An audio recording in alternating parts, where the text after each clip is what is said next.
So this is a little story. It's a story about a teaching I did about stretching. So you could try stretching as I tell the story, but you can just listen to the lesson or whatever. So this is a story where I'm teaching at like this retreat, this group that gets together for the week, and because there's 3 of us teachers, 2 of whom are my teacher, and I was the other of the triumvirate teaching, I guess. And it was one of my opportunities to get in front of the group and teach. And I remember I had a couple hours for my session, and I had a thing I was going to do. And I thought, well, I'm going to warm them up, because I don't know, maybe it was right after lunch or something. But I said, well, let me get them stretching. And I don't want to just do my everyday stretching, because not all of these students are my regular students. So then I'd have to take a lot of time to teach it. And also it's nice to make it a little different. We're in a different environment, different people, it's a special scenario. So I'll do something I don't do every day. So I invited everybody to stretch the way they might imagine a cheetah would stretch, or whatever animal, I don't remember, whatever I said.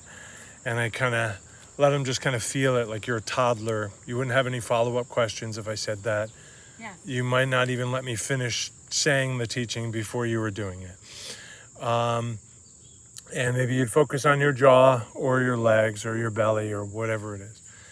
And then I said, let's everybody stretch the way a dragon would stretch, or whatever I said. Maybe I made it a little more fantastical. And however you think, like stretch that way, and like really just let your body lead you and feel that. And like we were talking about a moment ago, if you let your body lead, freely, then the emotions may follow freely, and maybe embedded emotions and deep emotions and maybe traumatic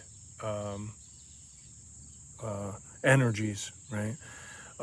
And then the mind may follow, maybe sometime later, where you recognize and connect dots and so forth. But whether or not the mind follows isn't important. I'm not expecting the toddler, when I say cheetah stretching, to think, well, the real feature of the cheetah is the flexibility of the spine. That's really what allows it to run so fast.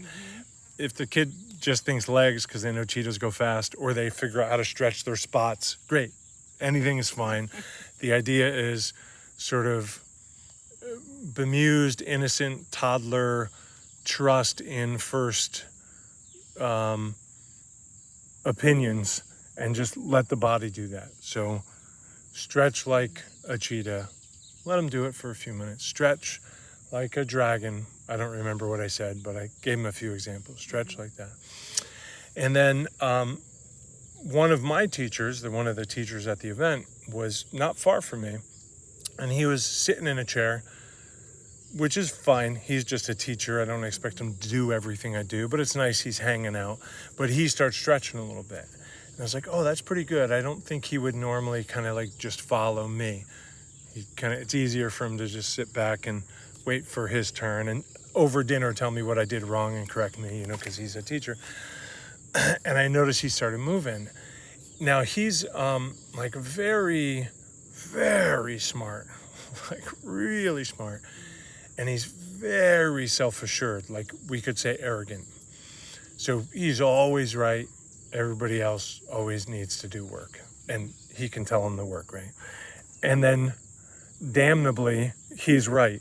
So you can't even just call him on it because, oh, you're right. That is, I wish you weren't always right, though, because the arrogance is annoying. And he doesn't come across as arrogant. He's beautiful and sweet and poetic, but he's definitely a challenge, I guess, particularly to teach. And so I noticed that he's kind of doing this for me.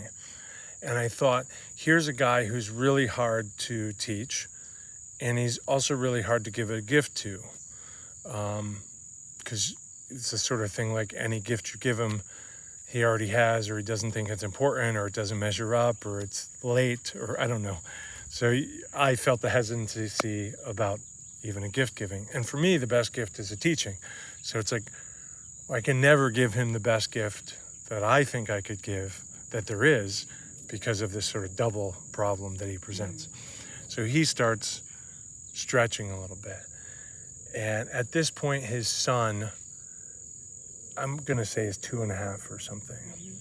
And he is as infatuated with this human being as any human being has ever been with anybody. You know, like a shaman meeting the other side, him and his son. Just like, you know, like just sunlight on a peacock. Like he just, you know, like you see them together for the first time, not knowing who either one is, and you're in tears. Like anybody, like it's just amazing. So I see him stretching and I decide I can give a gift right now.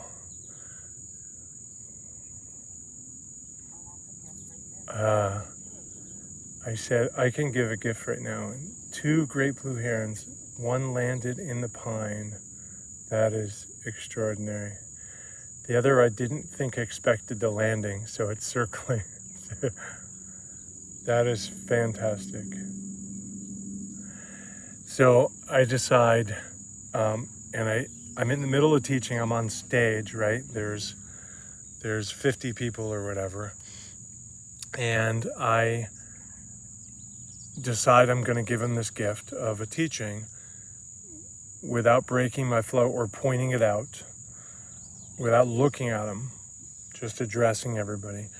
I go to, let's say it was the 3rd thing, cheetah, then dragon. I don't know if it's the 5th thing or 2nd, whatever. And I say, now I'd like you to stretch in the way of your child. Like, embody your child, move as though you're your child. And by now they already know not to overthink it, don't plan it out and graph it, just start doing it, you know. And he started moving like his kid, who he's so in love with. And I could immediately see his kid in this like 60-year-old guy's body, right? You could immediately see him, and he kind of slumped off to the chair onto the ground, kind of like a flow of lava, just kind of off the chair. And he was doing goofy things an adult wouldn't do, like his toes in his mouth or whatever, you know. And he's just, the joy in his face, like he's a real rebel, like a 60s rebel. His face was 30 years softer. His mouth was different. His eyes were different. He was younger and he was really just hearing the teaching and probably just a bit of it, and he was off on his own thing. And I tried not to look at him like this is for him, like give him, I just sort of taught it to him, but I could see, and I knew I was doing it for him.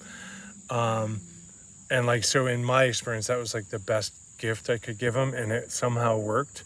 But anyway, as a teaching, like, you know, try stretching in the way of someone that you love.